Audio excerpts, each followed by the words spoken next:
Hello friends, அனைவருக்கும் வணக்கம்.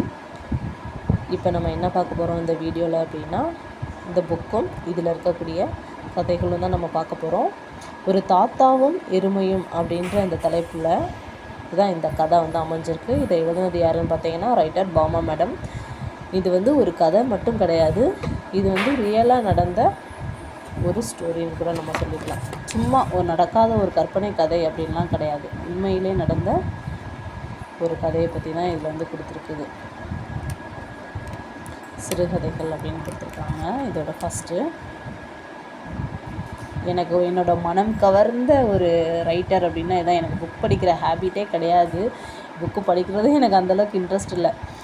ஃபஸ்ட்லேருந்தே இல்லை. கல்யாணம் பண்ணதுக்கப்புறம் எங்கள் வீட்டுக்கார் நிறைய புக்ஸ் வச்சுருந்ததால் அதில் சில புக்ஸ் எனக்கு ஸ்டோரி புக் மாதிரி இருந்தால் கொடுங்க, ரீட் பண்ணி பார்க்குறேன் அப்படின்னு சொல்கிறப்போ எனக்கு அதில் கிடச்சது தான். அதில் ஃபஸ்ட்டு எங்கள் வீட்டுக்கார் எடுத்து கொடுத்தது ஃபஸ்ட்டு நாவல் கருக்கு அப்படின்றது, அப்புறம் வன்மம், அதுக்கடுத்து இந்த ஒரு தாத்தாவும் எருமையும், அப்புறம் மனுஷி அப்படின்ற அந்த 4 தான் ஃபஸ்ட்டு எனக்கு எடுத்து கொடுத்தாங்க. ஒன்று ஒன்றா நான் படித்தேன்.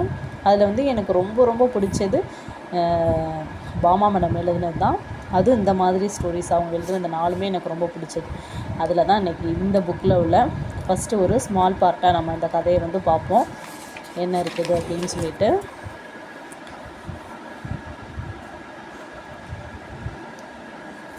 இந்த புக்கு யாருக்காவது வேணும்னா ப்ளீஸ் வாங்கி படிங்க. உண்மையிலேயே மனம் கவர்ந்த புக்காக இருக்கும்.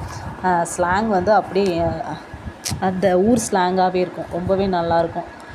இதில் ஃபஸ்ட்டு டைட்டில் பணக்காரி அப்படின்ற டைட்டில் ஒரு ஸ்மால் பார்ட் பார்ப்போம் நம்ம. நானே வீடியோ எடுத்துகிட்டு நானே பிடிச்சிட்டு இருக்கிறதால புக்கு சாஞ்சிக்கிட்டே இருக்குது, சாரி ஃப்ரெண்ட்ஸ். இப்போ இது மட்டும் நம்ம பார்ப்போம். பணக்காரின்ற நாவல் ஃபஸ்ட்டு.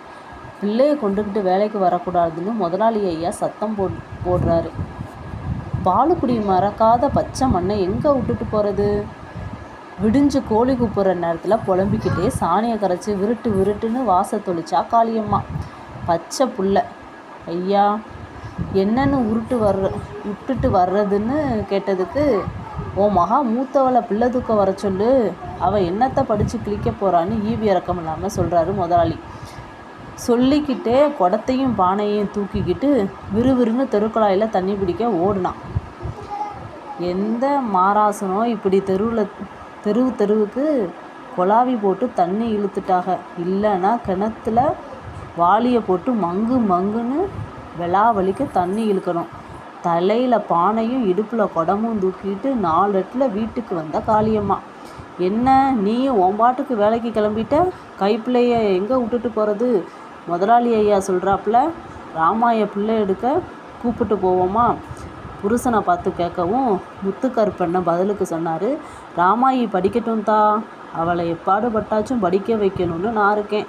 நீ இப்படி பேசுகிற, வேணும்னா பிள்ளையை தூக்கிட்டு அவள் பள்ளிக்கூடம் போகட்டும், பிள்ளையும் பார்த்துக்குவா, படிப்பும் படித்தாப்புல இருக்கும் அப்படின்னு சொன்னாராம்.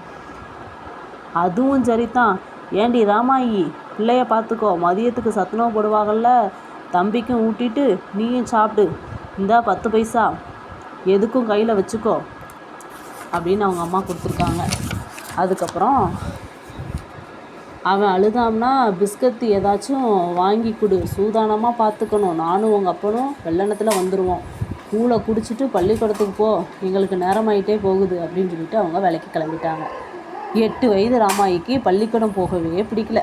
ஏம்மா நானும் தம்பியை தூக்கிட்டு உன் கூட முதலாளி வீட்டுக்கு வாரேம்மா அப்படின்னு சொல்கிறான். அங்கே பிள்ளைய பார்க்குறேன், இல்லாட்டி நம்ம வீட்டிலையே பிள்ளைய வச்சுக்கிட்டு இருக்கேன். அப்படியே தம்பியை தூங்க வச்சுட்டு பேச்சியம்மா கூட வயக்காட்டு செம்ம போய் 4 நெல் பறக்கிட்டு கம்மாயில் மீன் பிடிச்சிட்டு வரேம்மா. இன்றைக்கும் கோபால்சாமி ஐயா வயலில் அறுப்புன்னு சொன்னாங்க அப்படின்னு சொல்லி அந்த பொண்ணு சொல்கிறான். ராமாயி சொன்னதை கேட்டுக்கிட்டு இருந்த முத்துக்கருப்பண்ணே, பிள்ளையை தூக்கிட்டு கம்மாக்கரை பக்கமெல்லாம் போகக்கூடாது, சும்மா நிறவட்டாக இருக்குது, ஒன்று கிடக்க ஒன்று ஆகி போகும். உங்கள் அம்மா சொல்கிற மாதிரி பள்ளிக்கூடம் போனீன்னா உனக்கும் தம்பிக்கும் சூடாக 4 வா பருக்கையாவது கிடைக்கும். சொல்கிற பேச்சை கேளு, வீணாக வாங்கி சாகாத பார்த்துக்கோ அப்படின்னு அவங்க அப்பா சொல்கிறாரு என்று கண்டிஷனாக சொல்லிப்போட ஐயம்பேச்சுக்கு அடங்கி போனால் ராமாயி.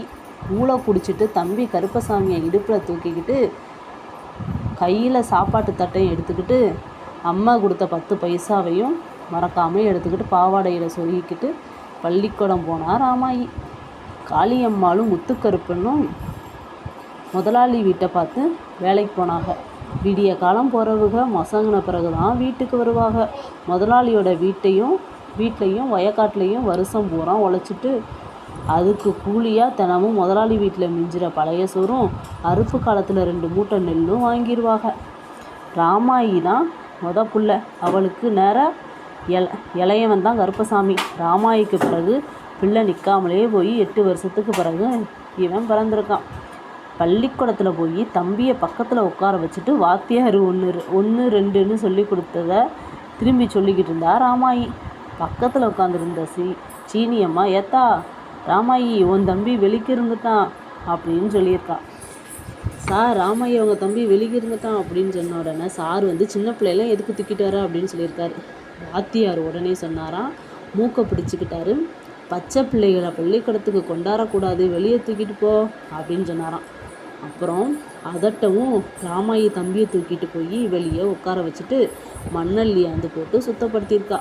இன்னைக்கு எதுக்கு பிள்ளையை தூக்கியாந்துருக்க?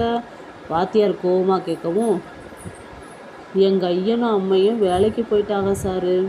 எங்கள் முதலாளி பிள்ளைய கொண்டாடக்கூடாதுன்னு வஞ்சாராம்.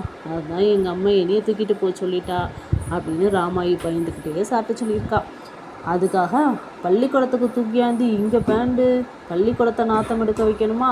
மிச்சம் எடுத்த கலதை தூக்கிட்டு வீட்டுக்கு போ. வாத்தியாருக்கு வந்த கோவத்தில் கண்ட மணிக்க கத்திட்டு மற்ற பிள்ளைகளை கூப்பிட்டுக்கிட்டு வெளியே இருந்த மரத்தடியில் போய் உட்காந்துட்டாராம். மீதி கதையை நாளைக்கு சொல்கிறேன். பாய். உங்களுக்கு வீடியோ ரொம்ப பிடிச்சிருந்துச்சு. இதுக்கப்புறம் அடுத்தடுத்த பார்ட் பார்க்கணும் அப்படின்னா வீடியோவை லைக் பண்ணி ஷேர் பண்ணி சப்ஸ்கிரைப் பண்ணிக்கோங்க. தேங்க்யூ ஃபார் வாட்சிங்.